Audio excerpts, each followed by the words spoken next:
You ever felt like you're winning every time you spend money? Like, wait, I just got 5% cash back. I basically made money, right? Yeah, that feeling, that's exactly where the trap begins. Because what if I told you cashback isn't designed to make you richer, it's designed to make you spend more? Let me show you how. Meet Jake. Jake is smart, works a decent job, doesn't gamble, doesn't make crazy financial decisions. But Jake loves cashback.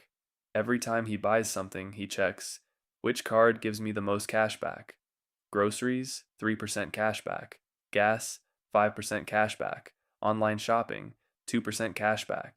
And every time he gets that little notification, you earned $7.32 cashback. His brain lights up. It feels like winning, like beating the system. But here's what Jake doesn't realize: he's not beating the system is beating him. Let's break this illusion. Cashback feels like a reward, but in reality, it's a psychological trick. It's called reward conditioning. Every time you spend money and get something back, your brain releases dopamine. Same chemical hit as gambling, same loop as slot machines. Spend to reward to feel good to repeat. And companies know this very well. That's why cashback exists. Not to save you money, but to train you to spend more money. Now, here's where it gets darker. Jake started small, only using cashback for things he needed. But slowly, something changed. He started thinking like this: if I'm getting 5% back, I might as well buy it now. If I don't use this offer, I'm losing money. If I spend $200, I get $10 back. That's smart. But think about that for a second. He's spending $200 to earn $10. That's not making money. That's spending money. And this is called reverse thinking trap. You start justifying spending because of the reward. And it gets worse, way worse. Because cashback doesn't just increase spending, it increases unnecessary spending. Let's say Jake sees a jacket online. Price, $120. He doesn't need it. But then he sees 10% cashback today only. Now suddenly, his brain says, it's basically $108, that's a deal. So he buys it. But here's the truth. If you didn't need it, you didn't save $12, you lost $108. Cashback didn't help him save. It helped him justify a bad decision. And companies take this even further. They design entire ecosystems around cashback, rotating categories, limited time offers, bonus rewards. Why? Because confusion plus urgency equals more spending.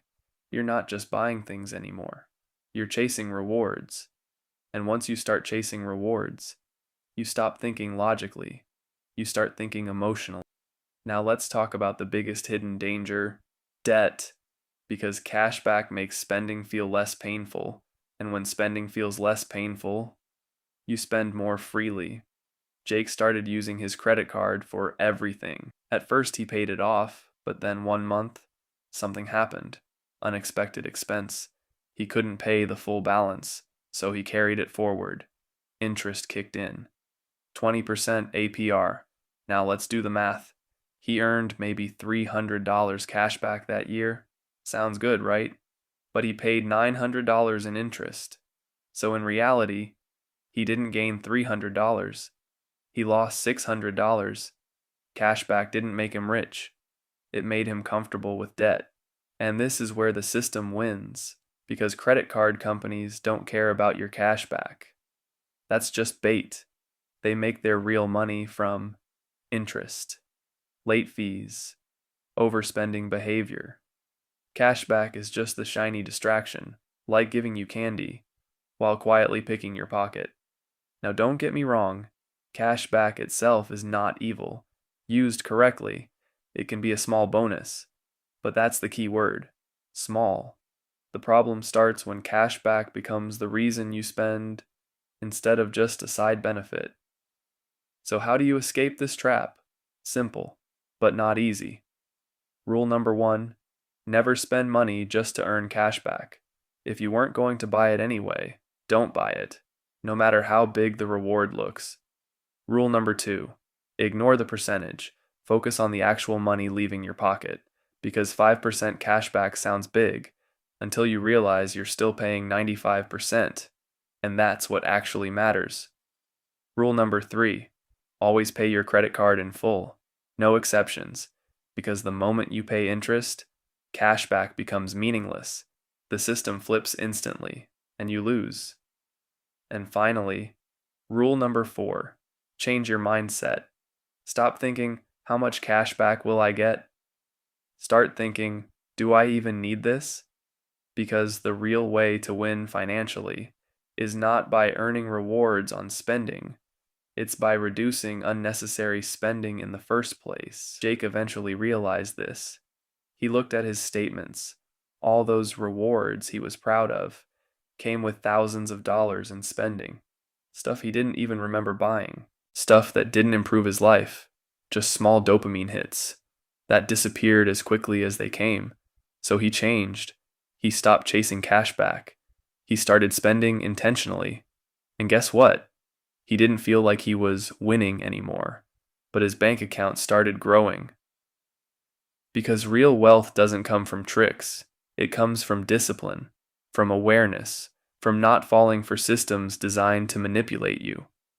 So next time you see earn 5% cash back, pause for a second and ask yourself, am I saving money or just being tricked into spending more? Because that one question can save you thousands, and that's the dark side of cashback. Not that it takes your money, but that it changes how you think about money, and once your thinking is controlled, your wallet follows. And here's something even scarier. Most people watching this video still won't change, not because they didn't understand this, but because cashback feels good, and feelings are powerful, stronger than logic, stronger than math. That tiny reward notification, that little "you earned $5" message. It doesn't just hit your wallet, it hits your identity. You start seeing yourself as someone who is smart with money, even when you're actually losing it. And that's the real trap. Not the cash back itself, but the illusion that you're in control. Because the system doesn't need to force you to spend, it just needs to make you feel smart while spending. And once that happens, you'll do the rest on your own. So if you really want to break free, you don't just need better money habits, you need better awareness. Because in today's world, the biggest financial losses don't come from bad luck. They come from well-designed systems that look like benefits. And cashback is one of the smartest traps ever created. Short pause feeling. If this changed the way you see money, then you're already ahead of most people.